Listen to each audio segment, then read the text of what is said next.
Price or channel of light fluid.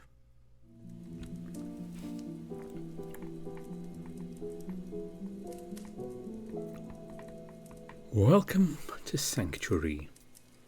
This is the latest of the new VNs. I'm debuting on the channel. As you can see, this is one of our characters here. I'm not going to tell you too much about it because this is the first build, and of course we'll learn as we go along. So yeah, I am going to go straight into this.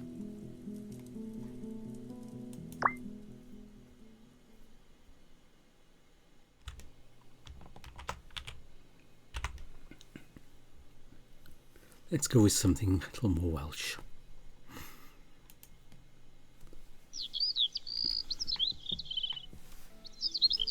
The bird calls stir your peaceful slumber. You struggle against the warm allure of the bed for a moment, but eventually you force your eyelids open. It's the same old wooden ceiling of a tavern room, the dingy walls dimly lit by the light rays passing through the window.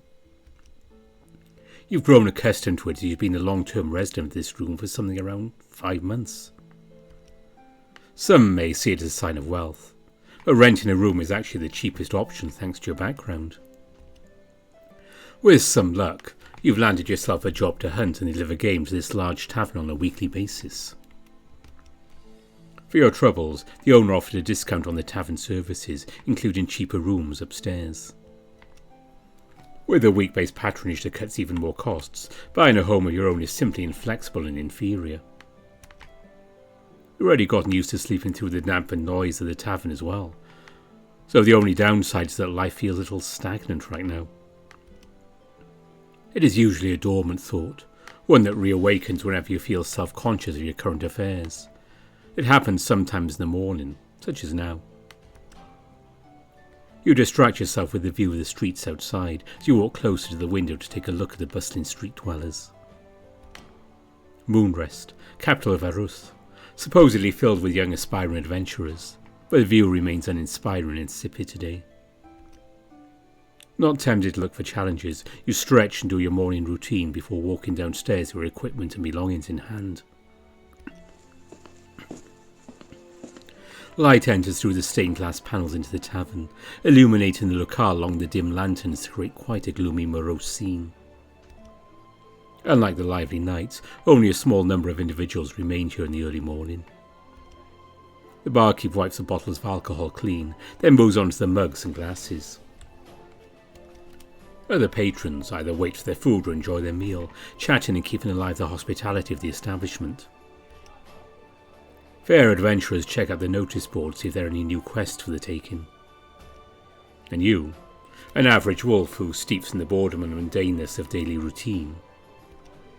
You order a decently big breakfast from a waiter and purchase today's newspaper. You take some time to go through the notable news from each continent, but most of the politics aren't relevant to you. The current geopolitical state traces back to 300 years ago, when a colossal clash between 3 religious armies occurred. At its culmination, the land itself couldn't withstand the destruction and devastation, and split into 9 smaller regions. Sometime after this, unknown forces started appearing in the depths of the sea, now known as the Abyss.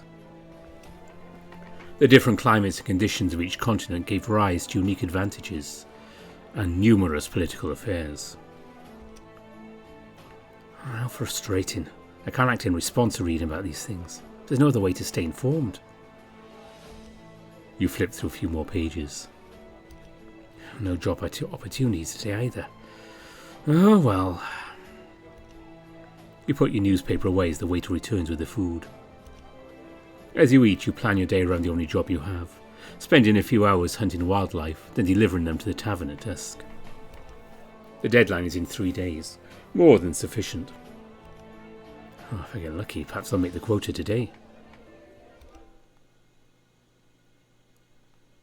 With your skills, you spot yet another target. You aren't an expert huntsman, but tracking and shooting are still within your skill set. Moving unnoticed, you draw your bow, then set your sight on the wild pig.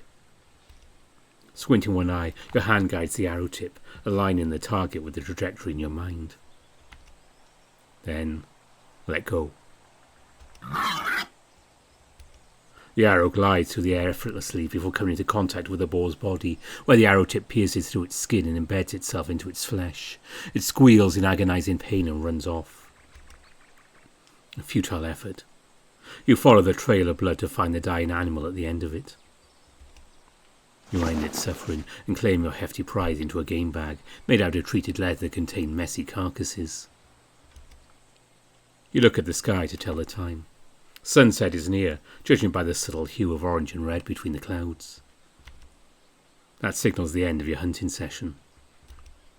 Another day's work done, you start to return to the city. Just before you set foot on the trail leaving the forest, you hear a loud thud nearby. It appeared to be fairly close and definitely sounded unnatural. It won't get dark for another hour or so. A peek wouldn't hurt. Tempted by your curiosity, you decide to quietly investigate.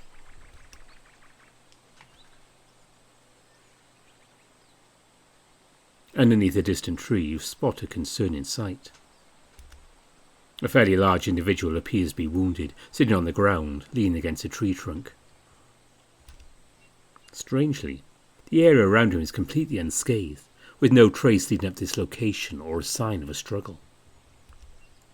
It's as if he appeared out of nowhere. Walking closer, you can see him tending to his injuries, too focused to notice your stealthy footsteps.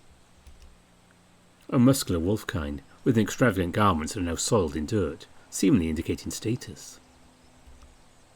His body is coated in a layer of oddly colourful fur with an unusual pattern, one you've never seen on anyone else. His focus is currently consumed by his right ankle. With a faintly green magical glow in his hand, he seems to be healing himself. It is an unexpected sight, one you could almost describe as taboo. It's almost as if you're not supposed to be here. You try a fake cough to alarm him of your presence. It is rude to just stand here and stare after all. His ears immediately perk up and he slowly raises his head. With majestic blue eyes, his gaze locks onto yours. Despite his injured state, his expression remains stern and condescending. Over a few seconds, as he gradually registers your person, his look twists into an expression of disdain, seemingly not enjoying your presence. And now I am to be humiliated, after all that ill-deserved hatred. This ire and indignation I suffer, how laughable. Bearing the pain, he says in a deep voice, then chuckles to himself darkly under his breath.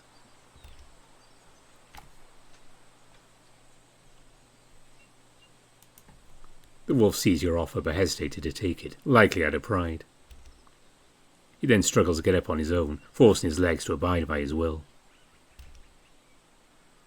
Using the staff as support, he successfully finds balance despite his weakened state. The figure stands, towering over you, way taller than the average wolf kind you've met. With a free hand, he dusts any dirt and debris off from his fur and clothing. With a significantly better appearance, his focus then shifts onto you. His gaze alone causes you a feeling of unnerving unease, as if you are being judged for the very act of existing. Explain yourself, peasant. Who you are and where this is.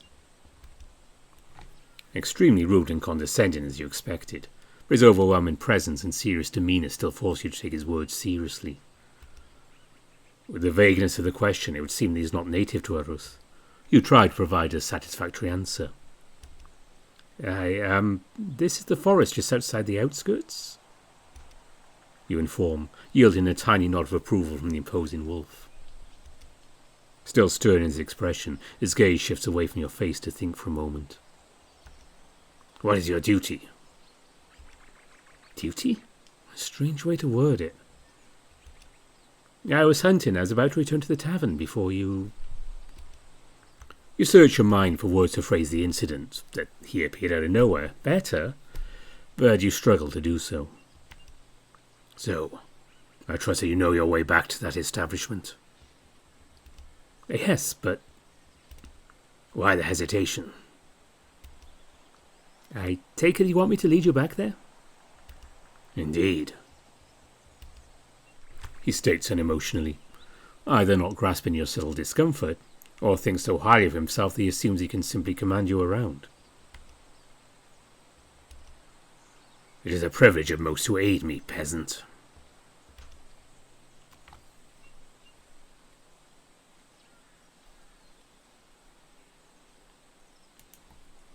I can tolerate it only if you stop calling me a peasant. He clenches the staff in his hand, obviously annoyed by your audacity. Esteem needs to be earned, but consider it done. Thanks. I'd hate to help and get insulted for it. Now, onwards.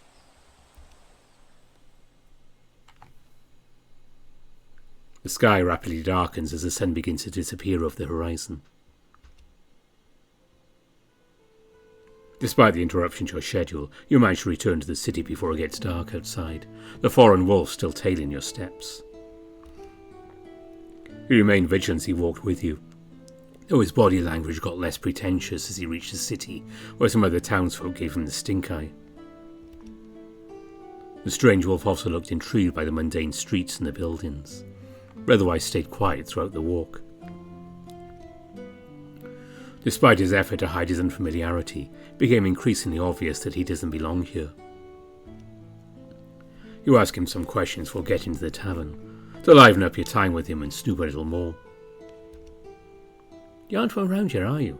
How did you end up in that state back in the forest? Come on, I can keep secrets.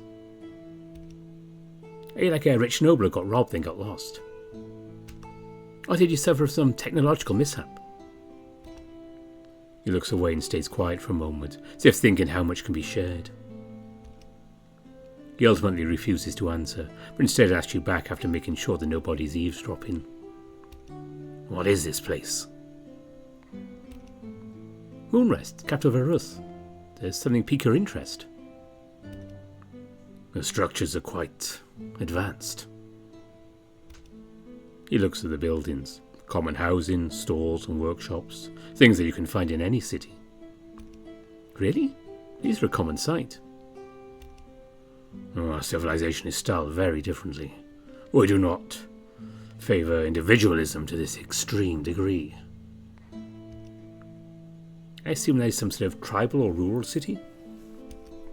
Yeah, started to catch on. He nods and grins for the first time, approving your assumption. I must avoid the details for now, but I can dispel some of your doubts. My name is Rangativurk, Prince of Ragnar, the place I came from. An enemy of mine sold his soul to a demon, and utilizing dark arts I was exiled in an ambush. That led to the scene where you saw me in that sorry state. He says with a slight hint of anger in his words. If he speaks the truth, he must have somehow managed to digest everything during the walk. Why are you telling me all this just now and not earlier? Because I've come to the conclusion I need allies to return to my throne. Your worldly experiences and skills will be useful. It would also be preferable for you to be completely quiet about your peculiar experience today. In short, this guy doesn't want you to be in his way. But a demon? Dark arts? I don't really want anything to do with that. Worry not. I ask only for aid in my travels. I will not have you deal with that and risk your own safety. Sorry, I suppose princes can't relate to this too easily, but I can't just suddenly and on command become your guide. I have a job, for example, True. What do you do for a living that makes you unavailable? I complete quests for the tavern, or from the Adventurers Guild, they request for the lowest rank. You would settle for such a trivial occupation when I offer you so much more? Huh? The treasury of our kingdom contains insurmountable wealth, as well as relics and artifacts. One measly goblet would be enough to provide you a luxurious lifestyle for the rest of your days. Join me in my journey, be my subordinate, and you'll have my favour when I return to my rightful position as prince. I never forsake my words. Sensing your hesitation, he adds, It is a tempting offer, but not one without drawbacks. His aura of superiority will take time to adjust to, for one. He appears truthful and all of this seems convincing, but it could also be a very well-made scam. The adventure sounds like fun, however. The guild would never offer something akin to this to your rank. I need to think about this. And do, but make it quick. My plans are to be set in motion tomorrow morning. That fast? Do you not need time to let everything sink in? No. I have very little time to waste on self-reflection. Suits you well, I guess. Then you find yourself stopping, disturbing your track of thought. You manage to get to the entrance of the tavern. Let's just get some food for now. You can proceed. I have not the hunger just yet, and I shall look around this place by myself. Okay then.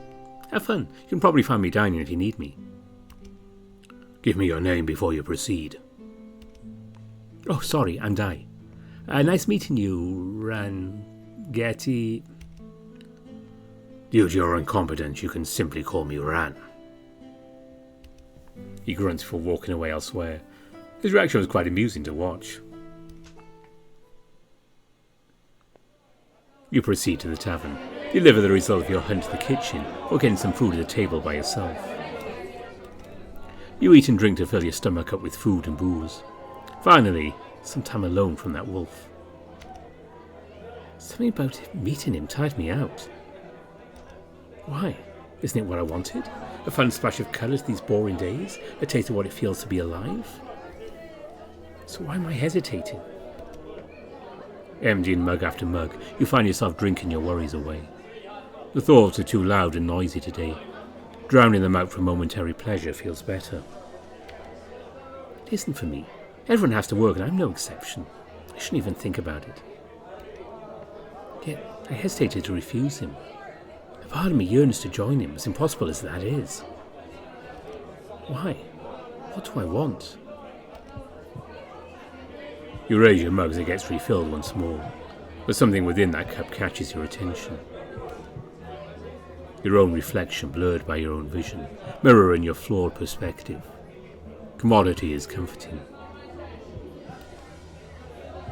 Getting out there and making a name for yourself is not for you, you're sure of it. Or at least, the sloth within you is. The nature to stick to a functional plan, no matter how fractured, persists within every individual. It is then inertia against uncertainty as a protective mechanism. Yet this overlooks other elements of the happiness you so seek. And the ridiculous conflict sparks once more whenever the time arrives. Be it a sense of opportunity or motionlessness. Fortunately, awareness is the solution. The simplest thought is enough for a difference. It is only a shame you can't get even one moment of peace. What's this even about? The feeling of your snout slamming on the table slaps you back to reality. Holy shit, I should get back to my room. But is that voice? This is unreasonable. It is how it is. Behind a small crowd of spectating patrons, see Rangati stand in front of the counter, negotiating with the innkeeper. While the prince seems serious, the innkeeper replies with apathy and gives no real care to the wolf's worries, simultaneously dealing with other patrons' inquiries and purchases. You're upstairs, room 18. He says to another patron next to Rangati and hands them a key before marking the room occupied. Does it not speak to you how inconsiderate your rules are? Sorry, it's explicitly stated to not accept non-standard currencies. It's a norm everywhere. Normally adventurers expect you to exchange themselves. I see you're a bit stupid. The patrons allow the area laugh heartily to the wolf's annoyance.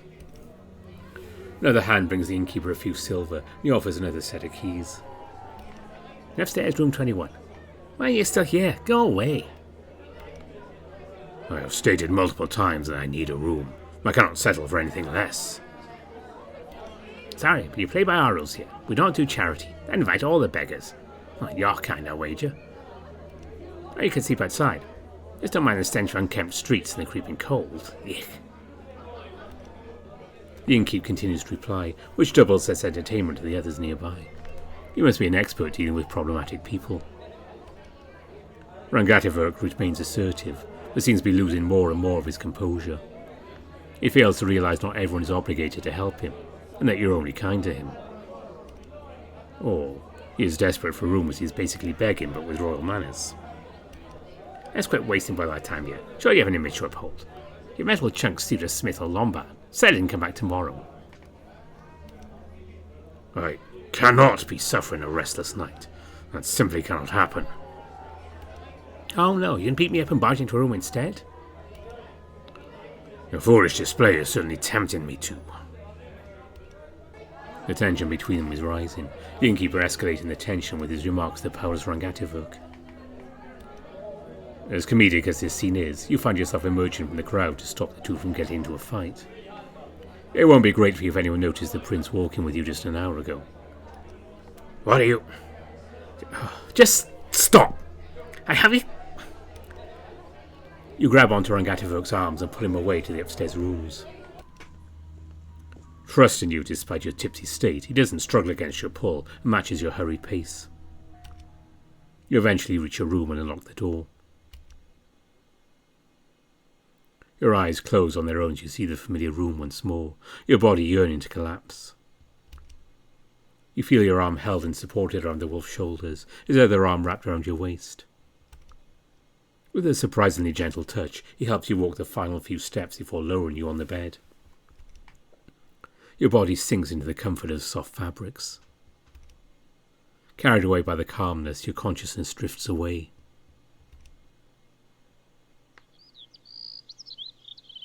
The annoying birds wake you up once more. The noise they make cuts through the laser fog in your head like an alarm. Fragments of memories appear in your mind, as well as a headache. What happened last night, while surreal, was definitely real. You struggle up and sit on the bed while your eyes adjust to the blinding lights that gradually become tolerable. You scan your surroundings looking for a very specific person. And sure enough, you spot the wolf's belongings on the distant table, with his magical staff resting against the wall. He's sleeping in a small wooden chair, his back supported by a hard backrest. His arms are crossed, probably because there's no place for them to rest on. In fact, the chair is barely able to fit him. How? That can't be comfortable. Despite the hangover from the overindulgence last night, the view of this prince activates your neurons enough to piece the puzzle back together. Soon enough, he wakes up as well, standing up after a huge yawn that half resembled a growl. Morning. He appears a bit less sharp and his posture's less rigid than before. Good morning. Did you manage to sleep at all? Obviously no, as you obviously needed the bed. I can tolerate resting in such poor condition only once. He moves next to the window and gazes at the outside view. Hey, sorry, but I got too wasted to think of getting you to your own room. It didn't occur to me before they don't take foreign money. I appreciate your honesty. However, it would be deceitful of me to say that a better room would have allowed me proper rest. Is something the matter? I had two issues. First, the teleportation spell had an effect on my internal clock. The night arrived at what felt like evening to me. Second, my mind was too restless to reasonably comprehend everything and come up with an appropriate plan. It must be a lot for you to take in. You're free to nap some more if you'd like. But not necessary. I'll get some more sleep too if you do. I really need that. My head still hurts a bit. The wolf looked up at the sky past the window and quietly grumbled. Yet your slumber has lasted around 10 hours already. 10? He gives you a nod and zero consolation to your immense shame. Life has given me too much shit lately, you know? Thus you must plan and struggle against the disasters as I am doing, not delude yourself from the impact. I can't understand one thing, sir. My head is still pudding. You rub your head to soothe your headache. He sees your state and discontinues the conversation. His intention to disregard your pain and begin the day is obvious. I have crafted a plan after hours of comprehending my situation, but it is built on loose assumptions. Now you shall become useful. Rise from the bed and compose yourself. I have inquiries that you will answer.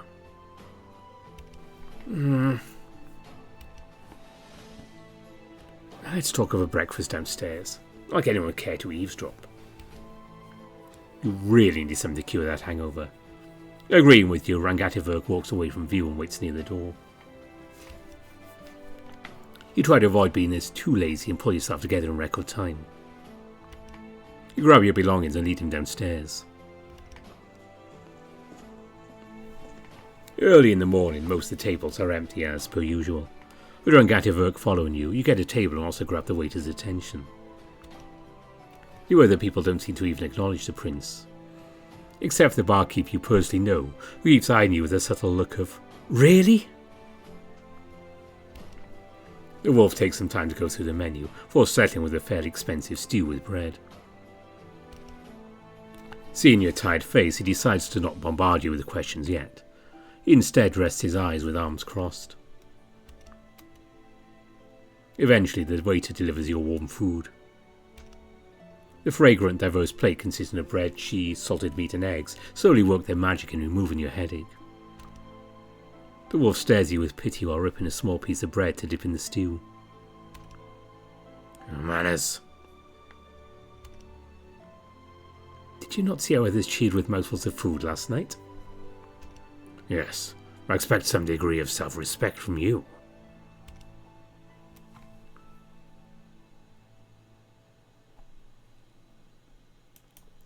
Well, how am I supposed to do this then?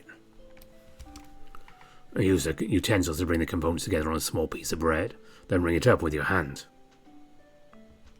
Take a bite and chew with your mouth shut. You try to perform the task under his verbal instructions. Like that? You have potential. So, what did you need to ask? I need to know how magical items are handled. But before that, introduce me to this adventurers guild you brought up before. I think that, in essence, they try to regulate the activity of adventurers so we don't run out of monsters to kill, probably. For us normal people, it's where people become ranked adventurers and bigger quests are posted. You can't embark on an adventure without the guild's permission. Technically, the season is based on some sort of grey area. Red abyss monsters sneeze can probably kill us both, so, you know. Makes sense. So one will be able to find magical goods if they're sufficiently skilled and worthy? Not quite.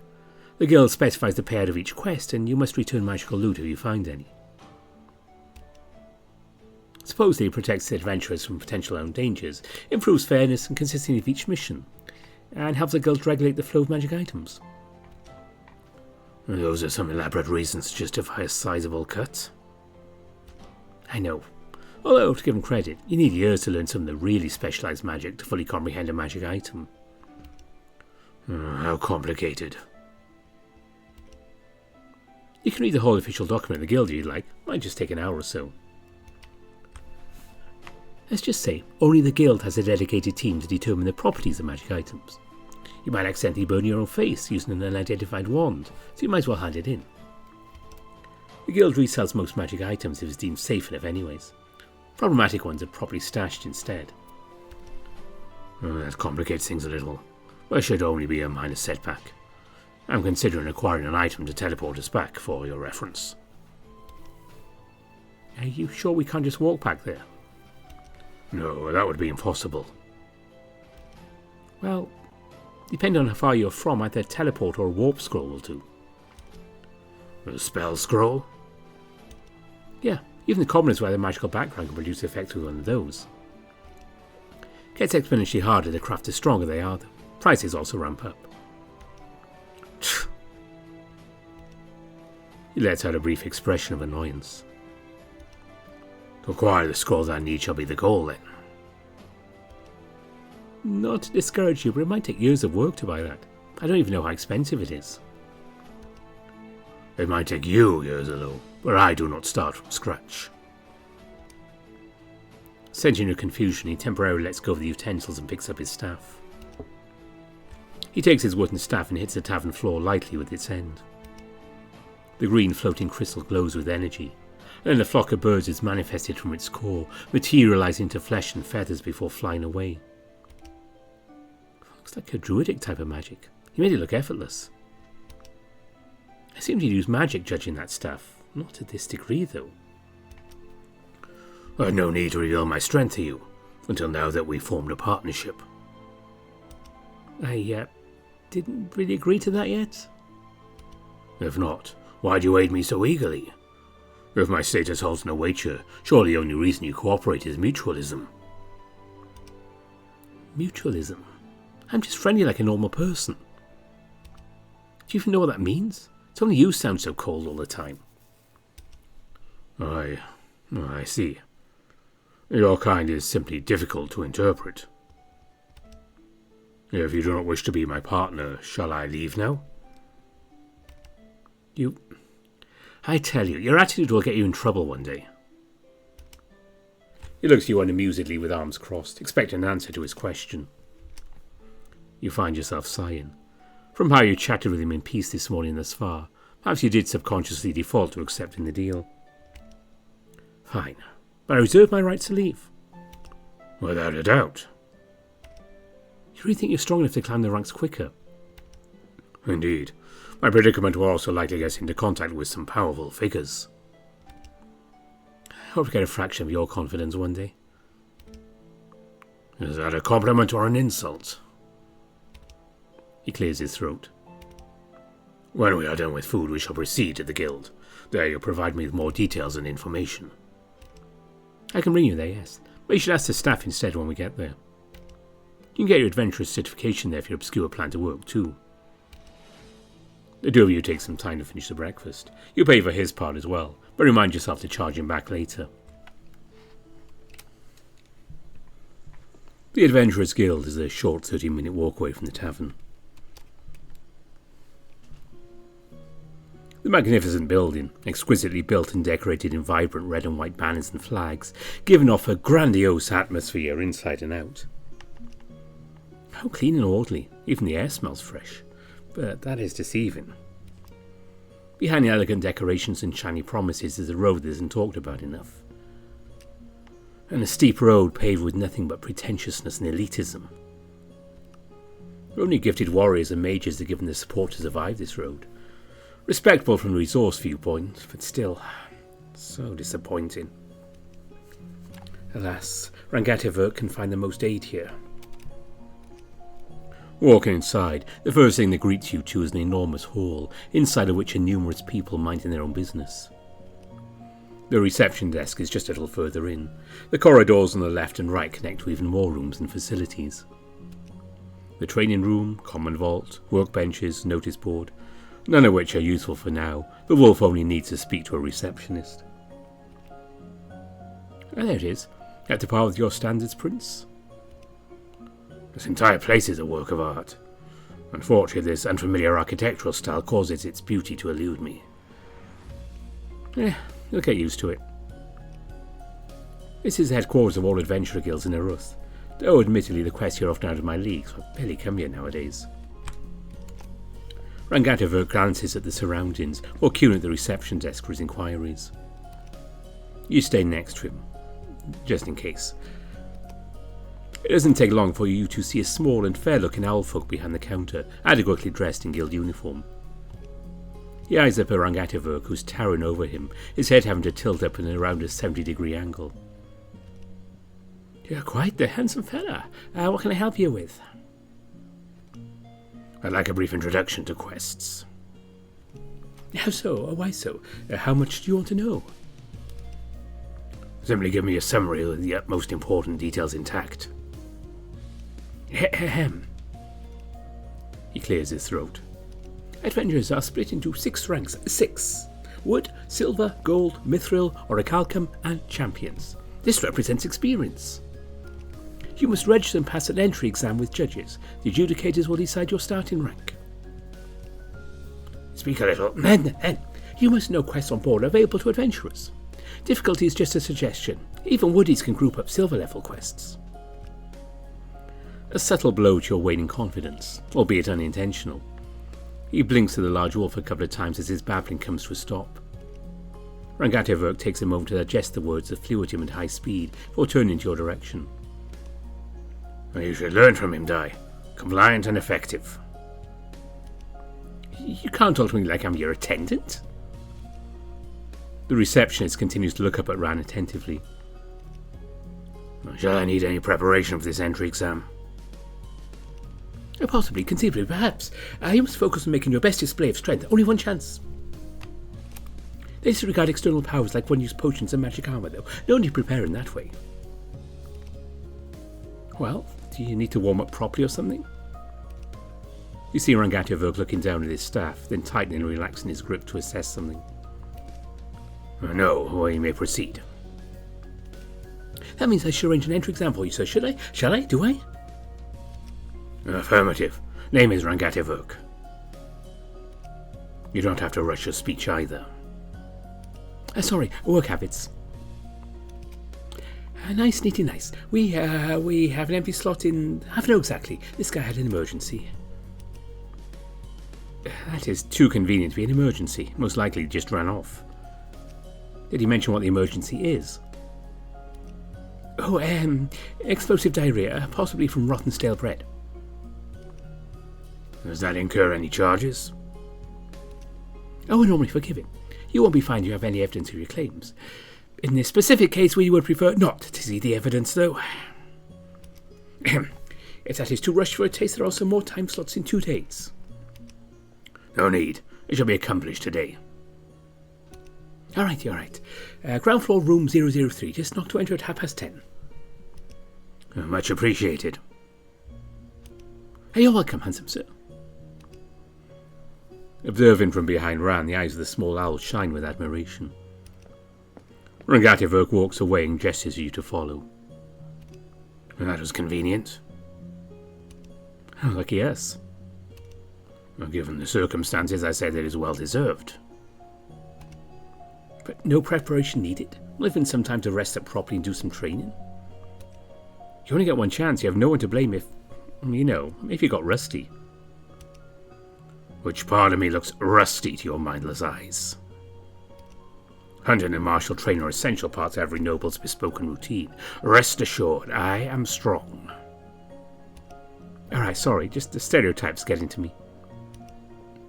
From a simple glance, the wolf does boast a muscular physique that indicates anything but his sedentary lifestyle often enjoyed by nobles. His past displays of magic weren't poor either.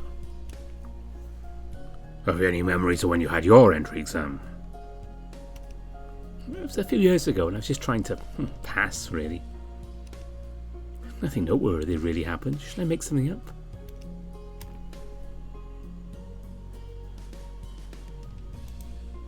It was straightforward. Just how you'd expect someone testing your capabilities. Is that so? Well, I shall approach this casually then. He then stays quiet after getting what he needed. It seems that even his speech is goal-oriented, and apologetically so. Just what kind of hidden society gives rise to this kind of person? With other topics to discuss, Rangatevok walks to the rest area and sits to meditate until the time is right for you two to move. The minutes pass and you find yourself in front of a door marked with 003. I think I can go with you and spectate. The owl didn't mention anything about spectators, right? What? Are you interested in my performance? He says with a quiet grunt, though his expression not showing particular disapproval. I'm just curious. You're still quite mysterious to me. Not something unreasonable to ask, no? Time shall reveal everything, but you do deserve the right to see me fight. Come. You nod. Rangatevok gently knocks on the decorated door before pushing it open. Revealing a large hall, empty except for a weapon rack at the left and a table near the back, seated with the 3 judges. Striding with confidence, Rangatevok walks towards the centre of the room, carefully maintaining his air of elegance and poise. You wait at the back to not interfere. Among the 3 of them, the middle one seems significantly shorter, and the one to the right is sleeping. The figure at the left of the table speaks with his voice amplified by magic. Welcome to the Adventurers Guild. Are you Sir Rangativurk? That is correct. Delightful. We're glad to have your talent. We shall begin your entry exam at once. The figure stands and walks towards Rangativurk. His increasingly apparent fins and heterocircle tail reveal his shark in identity. The first section, melee combat. Pick any weapon available on the rack or one that you brought. My staff will do. Very well. Just remember, no magic, and you must stop all aggression when you're asked to. Beat him up! The middle creature squeaks, causing the shark to smile awkwardly. He picks up a trident and will come into a stop a few meters away from Rangativurk. I am set. I count for me. 3, 2, 1. Shouting go, he dashes forward with the trident raised next to his head. He aims and flings it at Rangativurk, who manages to sidestep the projectile that gets lodged in the wooden floor. While Ran is on the back foot, the judge continues his assault, attempting a takedown on Rangativurk, who backs off a step too far, and now has ample time to swing his staff from the left side of the shark, aiming for his neck. Stop! You see the shark closing his eyes to brace for the hit. Rangativurk had already stopped millimeters away from his throat. Nice control. Oh, well done, that is good enough for this section. You suck! Oh, shut up. He helps himself up and resumes the talking, ignoring the distant squeaks as he picks up the trident. The next step is a magical evaluation. I take you no spells? Yes. This will be spell augmented combat. We repeat the same exercise with magic now allowed, but you shall still stop all aggression when you're asked. Proceed. Not a fan of chats, 3, 2, 1. Shining a grin, he throws the trident at Rangativurk once more, imbued with water magic, accelerating it forward. You see the trident flying in the wolf's direction. But then, grasping vines break through the planks from the floor and snatch the trident by one of its edges. Wide-eyed in confusion, the sharkin doesn't notice the planks creak beneath him until it's too late. Vines sprawl around and latch onto his arms and body, pinning him in place. Alas, the judge had already admitted defeat internally, seeing his signature move nullified as easily as that. Why are you even here? Quite that. Your display is exaggerated and trite. Well, there goes my mood today. This mandatory job experience certainly destroys my psyche, and no, that question wasn't an act. You don't need a guild with that potential. Just go learn from a druid master for a decennium or so. Alas, I have no time. The wolf lowers his staff and the vines slowly retract and disappear, freeing the shark. He doesn't seem to take it well, however. I hate your guts. Don't just dismiss the question, damn it. I didn't train for 3 years just to be beaten by some rankless novice.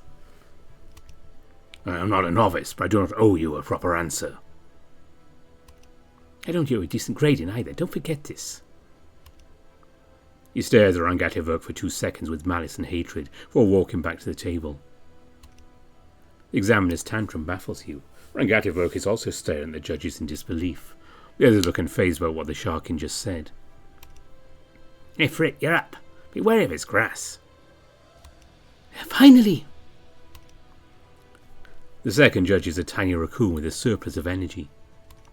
He bounces towards the weapon rack, picks up 2, 3, 4 daggers, 2 for each hand, and stops in front of the wolf.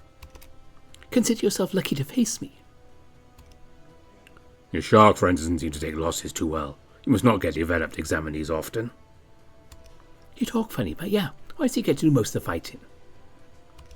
Rhino never gets a chance to do his exam. It's almost never needed. In that case, you consider yourself lucky to face me. Enough talk. Have at thee. Without warning, Fritz throws a dagger at the wolf, who promptly dodges. Unlike the sharkin, he's exceptionally agile and appears before him in an instant, catching Rangativurk by surprise. Grunting, the wolf attempts to back off from the tiny rogue, with his staff channeling power to summon wolves around him. The nimble raccoon predicts this from experience and plunges his dagger through each manifestation of magical energy before they manage to materialize. The summons dissipate into nothingness, while the raccoon rapidly closes the distance, approaching the range useful for his daggers. He screeches and hops, springing to strike at the towering wolf's body. Barely able to react, Rangatibok elevates the ground beneath him with a stump, in hope of messing with the raccoon's accuracy. For it thus lands only a scrape on the wolf's belly. Rangatibok uses this window of opportunity to raise his staff, controlling the stump that is now adjacent to the small creature. Numerous branches grow from the stump and attempt to grab onto the raccoon in the air. It connects for 1 second, then the rogue vanishes into a black mist and reappears a few meters away in the blink of an eye. But one momentary contact was enough for the poisonous stab on the branches to be applied to the raccoon's skin. Knowing this, Rangatibok takes a moment to assess his wound, a bleeding cut next to his abdomen. He would not be standing if the dagger had reached deeper. I hope that was With an obvious drive for more action, another dagger gets thrown, though this time the druid anticipated and didn't even flinch.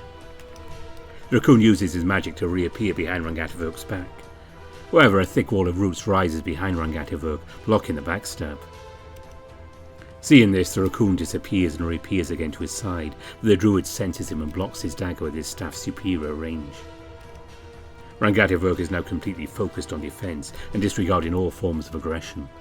With an undivided focus, he senses the raccoon and reacts in time whenever he appears, like an impenetrable fortress. The little creature, on the other hand, starts to grow frustrated. Rangatibok's strategy can be seen as cowardice in the other lens. Enough! Your tactics are sharp but plain, and no same trick works on me twice, he asserts, his voice loud yet deep in resonance, and his words echo throughout the room. I am invincible so long as I am vigilant. We are done here, no need for more injuries. Yak, what are you, a snail? How disgusting. And you're treating the exams as if your life depends on it, instead of showcasing your skills to us. You didn't think we'd actually kill you here, right? Here I know, a round of pain, go away. The raccoon shouts back at the table, specifically the individual at the right who is still half asleep. A single dismissive hand gesture and the room surges in energy. Over the span of half a minute, the venue becomes tidy once more and the combatants' injuries are also completely reverted. It seems to mark the end of the entry exam as the raccoon also bounces back to the table, joining the other two. You're not sure how Rangatibok had done for the exam, but his display of strength is quite memorable. You, quit it. Quiet, do your thing. Thank you, Sir Rangatibok. We'll discuss and decide your rank in a short notice. Please speak to any receptionist after 4 p.m. They'll inform you of your rank and privileges, if any. Most pleasurable. You have my gratitude. The Sharkin's attitude and speeches return formal, but his previous very personal warning still lingers in your mind. Probably best to not get confrontational about it, however. The warg proceeds to give them a polite bow as a farewell before leaving the room. You follow suit. His performance shows you he's at least truthful about the strong druid part of his persona. You're still skeptical about the prince part, where everything so far aligns with his explanations. Hey, Ran. Yes.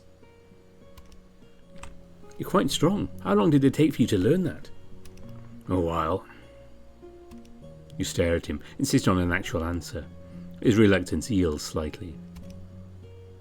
Rignor is a city amidst a vast forest. It is to be expected that druidism fostered. With ample dedication, even the untalented can be a capable nature caller. What can calling nature do for you?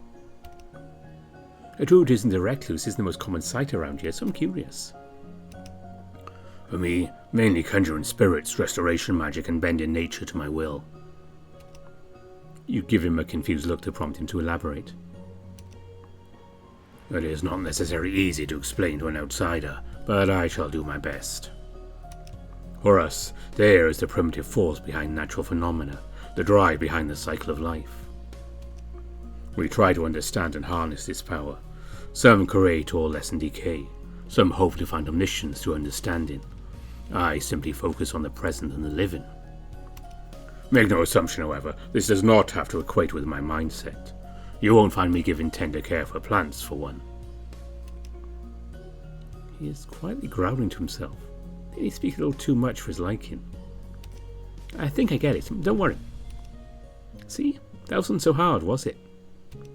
I simply need time adjusting to your prying curiosity. You'll find that most people are curious about a new face, prince or not. Quit being so cautious. You're stuck with me in this journey of yours. At least open up to me, perhaps. It is not that simple, and my words carry weight. And he is deep in thought again. After a moment, he switches to another topic to avoid the awkwardness. He glances over the mechanical clock behind you, then looks back at your face. There is an abundance of time before 4. We all proceed to the smithy to exchange my valuables into usable coins. Then with those we all purchase some necessary supplies. The innkeeper was unfortunately correct, and I must respect the land's business customs. Necessary stuff like armor? No, I need basic survival tools like knives, rations, and camp supplies. Most armor is detrimental to my fighting style. Oh, okay. Adventure rations won't really suit your taste, though. Do you have an example to show? You search in your backpack and retrieve a sizable piece of dry biscuit, hard cheese, and some nuts.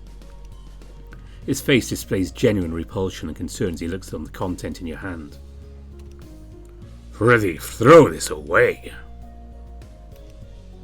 It's just a little old. Is this block even edible? He squints at the biscuits and requests one, and you hand it over. He uses his claws to tap against it, while trying to snap it in half with both hands. His biceps contract for just a moment before he quickly gives up. This will only cause a chipped tooth. Don't be ridiculous. You're supposed to boil this in water or fat. I see. My mistake, but there must be something less dull. We can take a look. No promises, though. Let us move. Time goes by as you shop for provisions. With the smith and merchant profiting off the deals, confrontations like the one back at the inn were avoided. The metal chunks were remarkable in terms of purity, and you got paid a good amount of gold coins after a service fee. He then purchased some rather costly camping and exploration supplies. Owing to the bother of his financial management at all, you said nothing and returned to the guild with him. It is still the same sight with different people. Rangativurk waits in line to see the receptionist for information. By coincidence, the same owl fellow that handled the wolf's inquiry. He speaks for Rangativurkes and asks. I got news for you, sir. News! Good, perhaps bad news. News! Are you really supposed to know whether news is good or not? No, but I took a tiny peek in there. I will not question your professionalism. Kindly reveal to me the outcome directly. Okay. Silver. What? I've almost bested the second judge. How is such a feat worth a mere silver rank? Rangativurk looks in your direction, wanting your acknowledgement of his skills. Yes, as the spectators, they probably had to decide between silver and gold. Perhaps your martial skills didn't impress enough?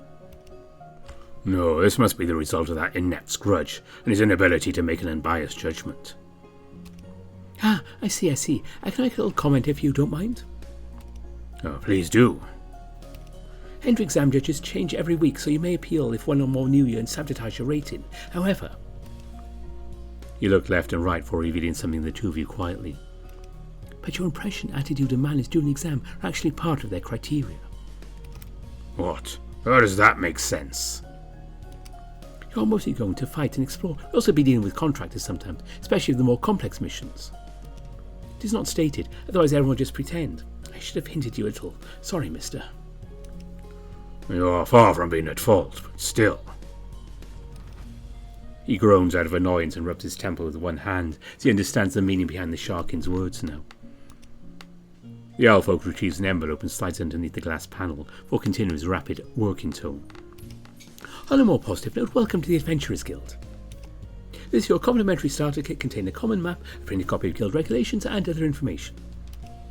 This means that we can begin taking quests from the board.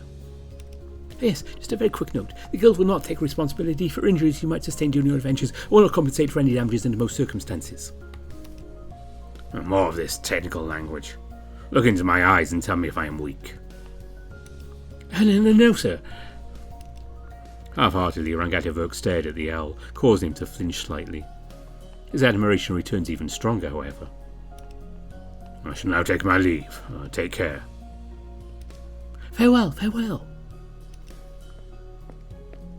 As you two walked away from the desk to somewhere less busy to talk, Rangatavok turned back to face you with more dissatisfaction on his expression. Beyond his constant sternness, there's also now a hint of concern in his eyes, despite his subconscious attempt to mask it. He surely held himself to the standard of achieving more than silver, and his failure in doing so has given him this subtle worry.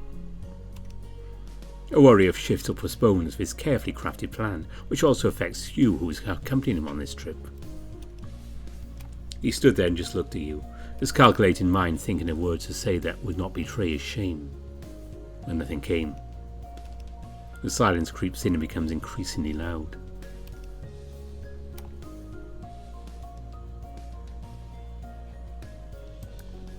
You know, your complex personality is not that easy for them to understand within those 5 minutes. It is fine. You'll prove that you're better in their evaluation. He listens to your words and gazes at your eyes with deception. Not finding your sport to be backhanded, he gives you a grin. You have a decent faith in me, one that I shall not betray. Seemingly recovered from a temporary low, he proceeds to the quest board. Pinned to the board are multiple fine parchments, each with every detail of a quest. Unlike the board in the tavern relying on trust and customs, the quests here are of a higher esteem, dealing with more important matters. Either being aware of that or concerned with your rank being wood, the Wolf Prince's attention is only on the easier side of silver quests. After a short while of decision, he asks if you're comfortable with one he deems worthwhile. This first quest is a relatively simple one, travelling to a distant cave that should have ore deposits formed around this time of year. With only mundane dangers like wild animals on the way and possible stalactites from the cave ceiling, you agree with his decision. Nothing? Yes, sir. We have no clue. Yeah, how fun. I wouldn't recommend thinking too much about it. You are busy. Inform the ministry. I want their records. Now you're wasting my time as well. I have a good reason. Come on, don't be so cruel to me.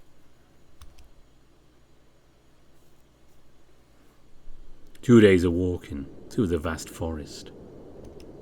Search along the blurry boundary between forest and mountains. But you two get to the promised cave. The unique sweet and sour smell of large ore-laden caves is obvious from the entrance. There is no mistaking it. But with the sky already at an orange hue, it seems like the harvesting can wait for the morning to come. Your wolf companion is also aware he lets out another soft sigh, one you've heard countless times on the trip. He has been quiet since the beginning of the journey, troubled by thoughts as the reality truly dawns on him. Reality where his birthrights are replaced by his new identity, one where roads aren't paved, making any progress is tiresome and impeded by bureaucratic nonsense. For these 2 days you have been giving him the space he needs, though you can't stop thinking about the time when he can find true acceptance, when he can finally dispel the mysterious fog around him. And inside a small camp, amid the lonely scenery of rocks and trees, is as good an opportunity as you can give him. Seems though we must camp here tonight for our sake. Would you kindly set up both of our camps? I shall go gather firewood. Sure. He removes his camping supplies from his backpack and lays them on the ground for your easy access. He then walks outside in search of fuel, vanishing back into the woods. You first set up the area, kicking loose rocks away to make your camp more comfortable to sit on. Using some of the heavier stones, you pin the tents in place. It took you what felt like half an hour, but it is relatively easy work. The weather is cool and pleasant. It is comfortable sitting here and relaxing while you wait for the wolf. Looking outside, the moon gradually appears above the sky. A bright full moon, occasionally hidden behind tree trunks and scattered clouds, but otherwise perfectly visible. The moonlight illuminates the prince's return, highlighting his physique as well as an armful of dry logs. I took the liberty to harvest some extra berries to accompany your awfully uninspiring rations. He excused himself for taking so long, laid down some of the firewood in one spot, then lit them ablaze with a small bolt of fire generated from his magical staff.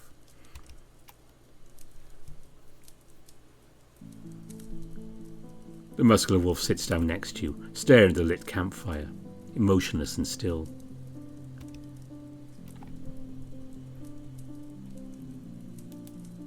You don't initiate the conversation, instead look at his face. You notice this and avert your gaze, saying nothing either.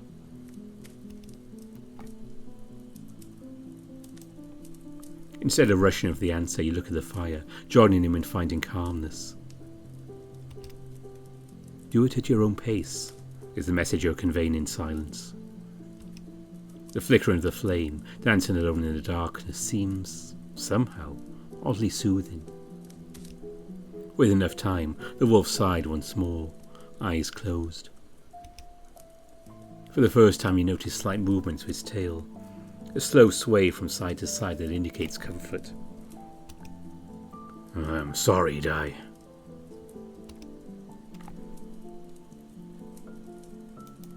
Why? Only now can I see that I've chosen blind defiance. A weakness, mere avoidance that I've been mistaken as strength. He comments on himself while revealing his background at long last. I do not belong here. Ragnar does not belong here at all. I was expelled from my kingdom, banished from my realm. Betrayed, forsaken. And with the essence of nature so foreign in this world, it is a miracle I still retain some prowess. So much slipped out of my control all of a sudden, and now, not even I know how long this will take. I kept it vague, for I did not know how to tell you. I did not know how to face this myself. Unlike his usual polished speech of exceptional extravagance, the revelation was simple and articulate. Behind the stern and composed words is a genuine emotion of loathing, mournfulness and guilt. For the first time ever, he seems vulnerable. A being with emotions rather than an overly tough prince barricading every sign of weakness. But now, as I've surmounted my single largest insecurity, telling you the details will finally not be so difficult.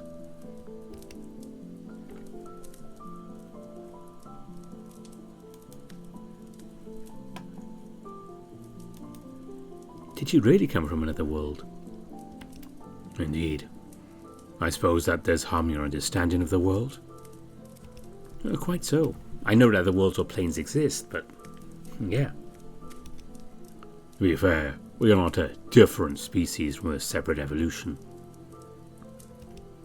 Our genesis was roughly just around 120 years ago. What is the genesis? A powerful wolf kind who single-handedly created the kingdom, the royal family and its servants. Creating people? How is that even? That is honestly beyond my knowledge. He created scrolls of wisdom that shaped our very understanding, and of course it included logs of his actions. Those records are not complete, however. We lack details as to how he gave rise to everything, or how he himself came to be. All that we know is that we are somehow created from him, and that the most diluted presence of his blood in any royal newborn grants immense potential. I take they used your potential to master druidcraft, given you're also a prince? Do not simply dismiss my effort. That is true.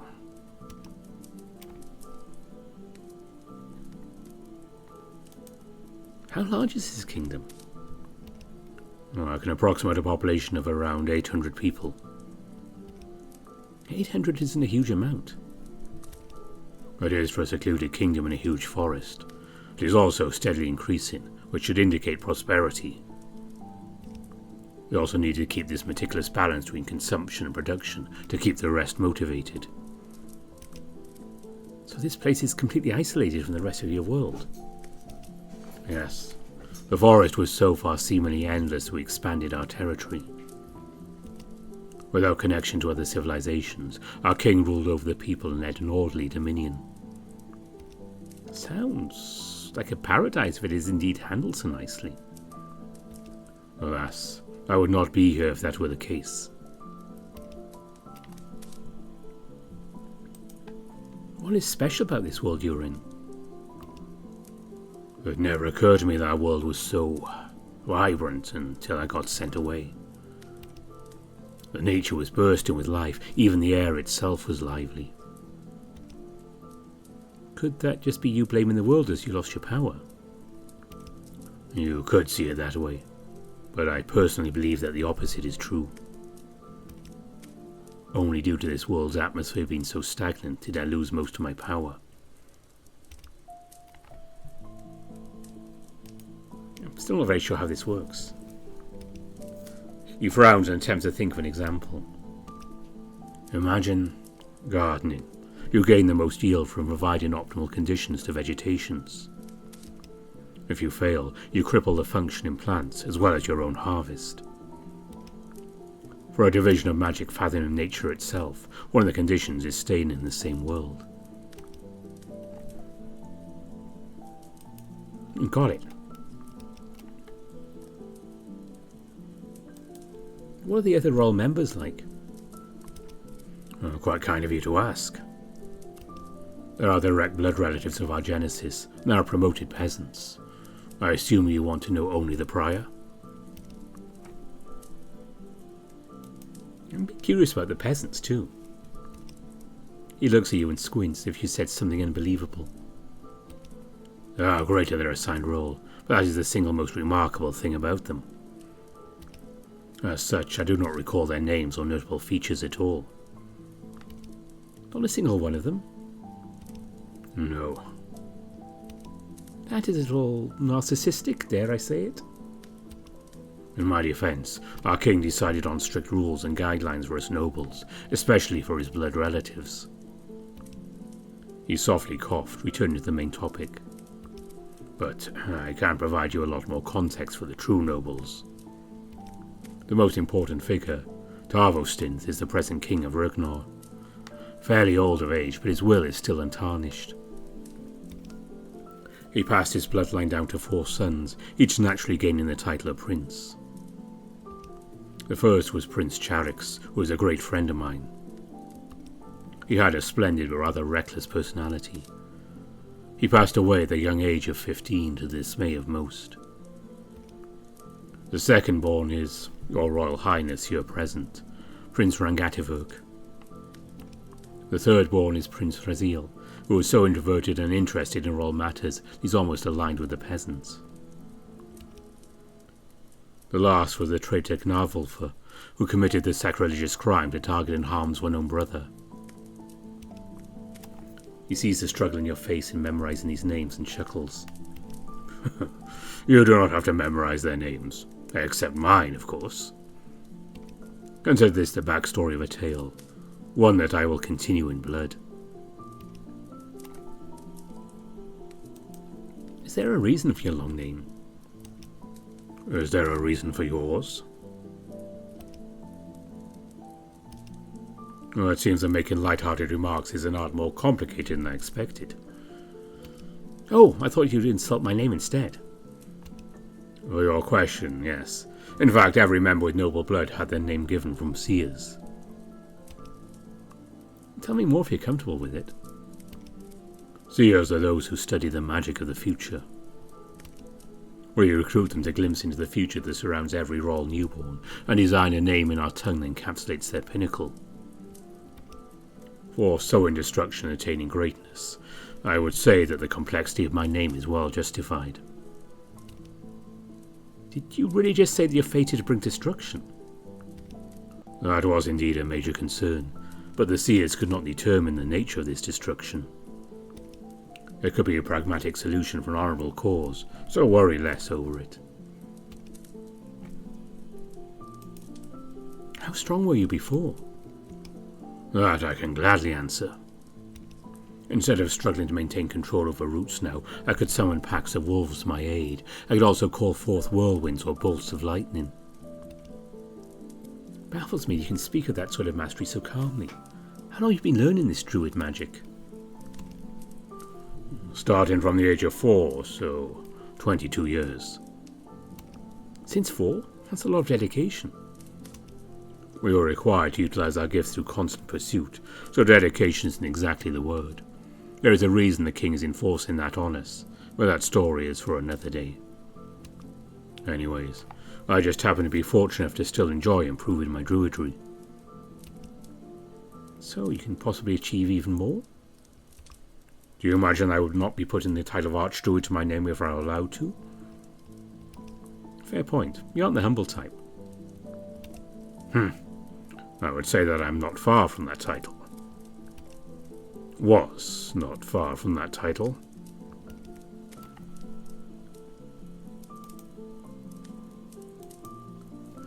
What were you doing before you were ambushed? Hunting. More precisely, it was early in the morning, shortly after my fair first meal.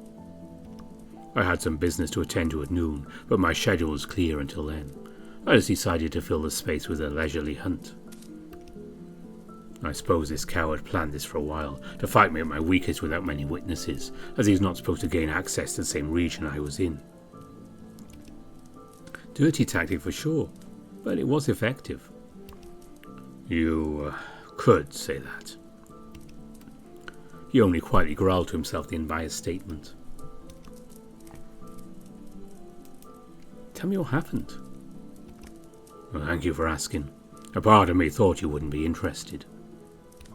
It'd be rude of me not to learn of an event so important to you. He nodded before describing the scene.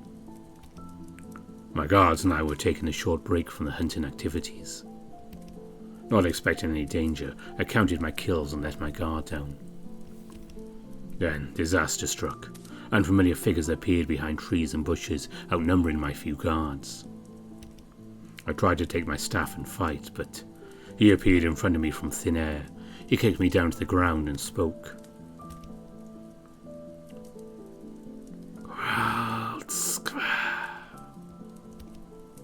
A word I'd never heard before, ominously unsettling, with a seemingly echoing ring lingering in the cold air. I had no time to analyze, and I tried to give his mad, smug face a punch. But my limbs didn't move an inch. I looked down to see dark, ethereal chains binding me to the soil underneath. There was no cold sensation of metal, but the chains still tense with impossible force the moment I tried to free myself. The twisted euphoria on his face was not an expression of madness, but that of victory. Oh, to finally see you squirm like a worm to be squashed. This unbridled joy. You despicable... He swiftly stabbed my knee with a dagger the moment he heard me speak. My suffering only lighted him further. I would absolutely die to just extinguish your flames here and now. If only the sniffer dogs wouldn't scour the entire forest for a single patch of fur of your whereabouts. So, I have prepared just the perfect thing for you. Around this time, my guards were roughly bound and shoved next to me into a cluster on the ground. What are you? Shh. I've had enough of your voice. But if you're so lucky to come back, I'll allow you to tell me their view of the foreign lands. You wouldn't. They will know of this. I will make sure they don't. Goodbye. Torgroa. Expellitor vec. Saying another incantation, the air itself pulsed with power. A sigil then appeared on the soil beneath us. It glowed a purple most unnatural, before the spell fully activated with the inside sucking us into supernatural space. And came a fall in complete darkness, broken by fragments of light, with 1,000 invisible hands pulling on my body, dragging me down and away from my guards. In the end, impossible sceneries formed around me, till stabilizing to that of a forest, where I ended up actually being in. At that moment, I knew that this bastard had secured the victory. A victory that could not be free. That power must have cost him something.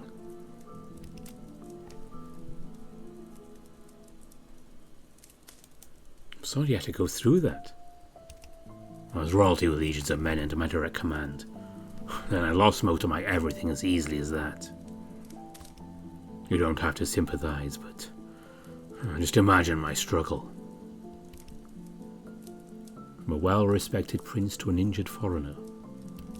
Surrounded by people he once deemed lowly, tolerating insignificant interactions he never had to before. It makes sense why he was reluctant to speak, and only began to form bonds as the reality truly dawned on him. But even that excuse cannot fully justify his behaviour.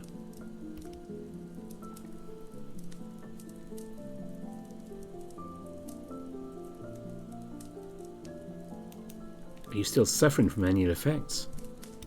No. It seems that his magic was all to restrain and remove me. My knee made a full recovery without any issue. Of course, my druidry is more limited, but I would be surprised if that was also part of his master plan. Why are you not outright killed instead? Huh? I mean, if he borrowed that power, surely he could just eliminate you directly, no? If my assumption his power came with a price is correct, then there is a simple answer.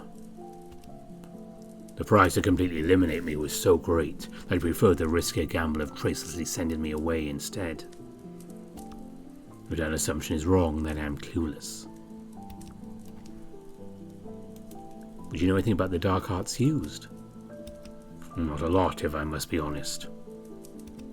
Argenis' writings have this description of a witchcraft, which does mention the use of a spell word and similar visual components.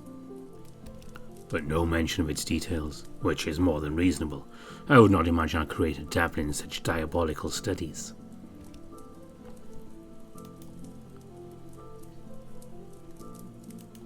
Playing the travel complicates things quite a bit. To what degree? Mainly we can't use the warp scroll to get you home. You'd need something similar to a scroll of plane travel or something, which is probably on a level of rarity. Don't even know if it exists. Say, if we are completing more quests at even higher ranks for obtaining the scroll, is that not benefiting you more in terms of the split rewards? I guess that is true. But we are talking about something like potentially 3 more years of adventuring. And you're fine with that? I have but one goal, return to Vrignor. 3 years, 6, even decades, no amount of time will sway me away from that path.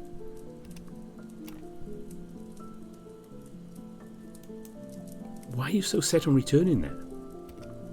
The examiner back in the entrance exam did raise a good point. You could be a druid master with years of training, then you can possibly achieve even more. Yes, but I have to reclaim my throne, and this grudge is simply too great to ignore at the moment. Well, that grudge makes sense, though how important is this throne to you? Very. I am meant for the next kingship, which is why I'm still competing against time, to reduce the likelihood of Gnavel for stealing that from me. Do you have a special bond with the people to care that much? As you question his relationships, tension spreads across his face. His claws scratch against the wood of his staff in his grip, betraying his unease. Might be better to ask about this next time instead. Do you expect to regain your strength soon, if ever? How am I supposed to answer that? I'm as unfamiliar as you in this regard. Perhaps my druidism will adapt to the dare of this world. Perhaps I will improve with more practice, as I always have.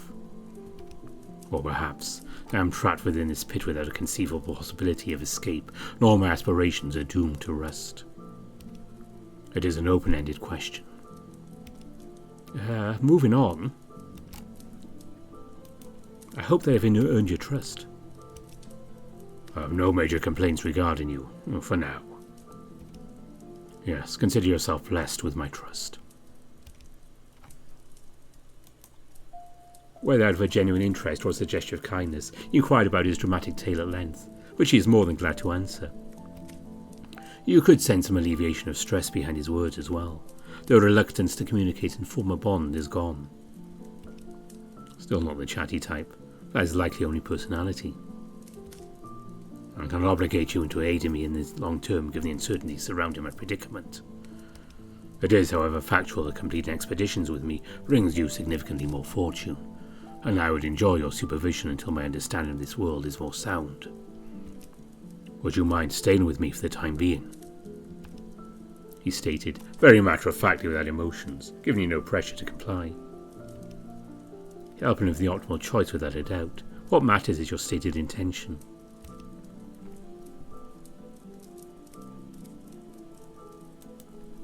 I don't mind being your ally until things get too dangerous for my own good.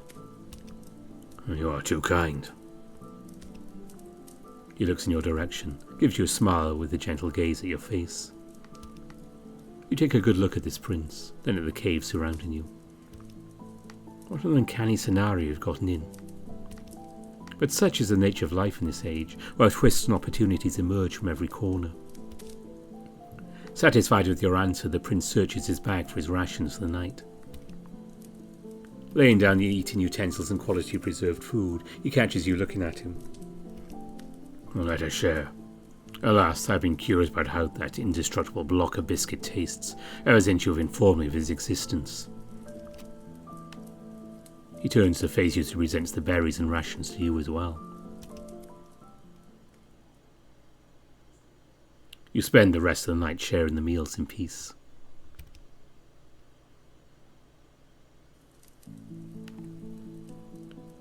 There we go. That was the first build of Sanctuary, which I hope you enjoyed. Was anyone else thinking of Max Miller banging Hardtack together when they talk about the biscuit? That's the first thing that came to mind. And it sounds like Di is familiar with Hellfire Stew, I believed. American Civil War troops called it, and mixing the hardtack, imagine Max doing it again, with the fat and so on, so it's somewhat edible. This is quite an interesting VN. I'm definitely enjoying it. Of course, with my background in what I studied and quite possibly some of my ancestors were genuine druids, it's nice to be able to have a druid featured. I play a lot in D&D and WoW and so on. But of course, my ancestry, it was not all the nature magic. Druids were wise people. I specifically say people. They weren't just wise men, there were women in there. I have very egalitarian ancestors. Didn't matter what gender you were. Yeah, if you knew what you're doing, they liked you, including wiping out an entire Roman legion. It's always worth bringing up to people if they annoy me. We haven't forgotten. But yeah, as more Sanctuary comes out, we will be continuing Rangativurk's adventure with Di and seeing what happens. This is literally all there is right now, so I will find out along the rest of you what's going next. Coming up this weekend, we have By Your Hands. We're back to our murder mystery there. Took a little longer again because new things came up, so I'll be doing that.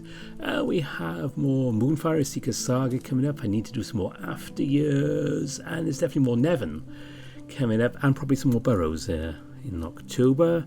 I need to organise my schedule a bit, and hopefully things will settle down. I can do a few more things in the week. We do need to go back to the Elmac Chronicles as well. So there's lots of things coming up on the channel. But before I go, as always, I'd like to say thank you to all my donors on Ko-fi and Patreon. You are very, very much appreciated. And my top patrons are Adi Bear, Wolfers Need Coffee, Amaram Tarasu, Tiger Cub, Samuto, Spiderling, Rafu, Omar, Mohammed Al-Samel, Mario Cervantes, Matt Kenya, Kartek, Evan King, Edek Horval, Harvest Mouse Productions, Grizz, Exact, Dissonance, Gobus Visser, Brian Hall, Baker, Astian, Aaron Fox, and Andy Peng. So thanks to them and all the people whose names appear at the start of the videos. I will link to the Patreon for Sanctuary if you'd like to support this VN. I will give you the link in the description. But until return on the weekend, thanks for watching. Bye for now.